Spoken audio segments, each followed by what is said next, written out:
being a Prime Minister, but he is more famous for wearing his traffic cone in his head. He's been wearing that since the late 1960s here in Glasgow. It is just a bit of Glasgow humour. We're just going up to stop number 7 for Buchanan Street, for the shopping district, and also for the Lighthouse building. All these buildings round about here in St Vincent Place, as you can see, they've mostly been converted into restaurants. The buildings on the left-hand side, they were actually insurance buildings. That's where the shipping lines here in Glasgow, where they've insured all their cargo ships and passenger ships many years ago. The building with the white globes to the right-hand side here, you'll see it's branded as Virgin Money, but that was the Clydesdale Bank up until just a couple of months ago, so it's been rebranded. The only bank in Scotland to have their headquarters here in Glasgow, but the design in that building, which has been there since 1838, represents agriculture and industry and also shipping. Now we just come into St Vincent Street. This part of Glasgow that's a bit of a nick. 1997, it's the Clyde Auditorium, or the Armadillo as it's better known these days. That building was designed by a London architect called Norman Foster, and he designed it to look like the upturned hulls of ships all interlocked with each other. We'll actually see it clearer from the side as we go further right. For the Hilton Garden Inn and for the Radisson Road. And the big white arc just here to the left hand side that we're passing, that's a Newish Road bridge over the Clyde that opened in 2017. But since the day that bridge opened, it's been known here in Glasgow as the Squinty Bridge. Squinty meaning not straight. So it is built at an angle over the river. And the only reason for that is Glasgow City Council didn't own the land directly opposite, so they just built the bridge on an angle. So don't ask locals for the Clyde Arc, they'll probably just look at you very blankly. Now we're coming in now to stop number 11 here in the Scottish Events Campus and also for the Science Centre. And this is the site of the old Queen's Dock here in Glasgow, and there's one sort of historical memory of that. The big grey crane just on the left hand side, that's the Minister crane, which is... We're just leaving Kevin Grove here on the left hand side and see it's a beautiful old building which dates back to 1901. It's still... So even if you go into a chemist today and buy something like Listerine mouthwash, it's all named after Joseph Lister, who worked here at the Royal Infirmary. Now just through the lights, we'll be at stop number 2 for the cathedral here on the left hand side and also near Necropolis. Now unfortunately I believe the cathedral is closed today. I don't think, you can walk round about the outside, but I don't think it's open to go into today unfortunately.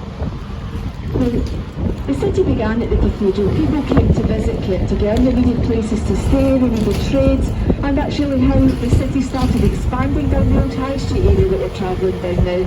I'm just going to up over on the right hand side, but it gives us a chance to show you this stunning old church just here on the left hand side.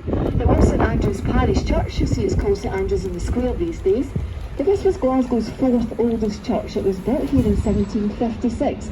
And it was actually built for the wealth of all the rich merchants. They wanted a church to show their wealth, and it was one of the first Protestant churches to be built after the Reformation. Turned into as Glasgow Street of Learning, because on this one street we've got the facilities to teach just over 62,000 students. Glasgow very much these days is known as a cultural and educational city because of our 2 universities.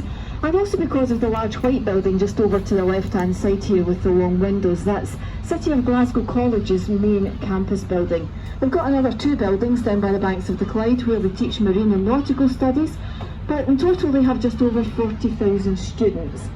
All the buildings to the right hand side, right along Cathedral Street here and also further up on the left though, they belong to the second 2014 when the Commonwealth Games were held here in the city. Now come right down to the banks of the Clyde, you can see it probably for the first time today. But this is not what the original River Clyde looked like. The original river was much shallower, it was much narrower. There were 7 islands up the middle of it. It was a tidal river, well it still is a tidal river obviously, but these islands they were coming over at high tide. But because of all that, it meant that trading merchants couldn't bring their goods right up into the city, so they wanted the river deepened and widened. And there's a saying here in Glasgow that Glasgow made the Clyde and the Clyde made Glasgow, which is quite true because they let you off. And if you needed directions to get there, then we can show you where to go. It's about a couple of minutes walk to either one. That's because there's a large music festival being prepared for, and there's some road closures round about that area. Of course, we are a hop-on, hop-off service, so if you do want to get off at any of our stops, can I ask you to press the red stop buttons on the blue poles or on the panels beside you if you're upstairs, if you've got one beside you, or to let myself or Bill know. If you do get off and you're coming back on another one of our buses of the city, it's more of a social centre, more of a civic centre. So Glasgow City Chambers is a huge building just over to the right there in front of us. So we're back at stop 1. If you're leaving us here, then thanks very much for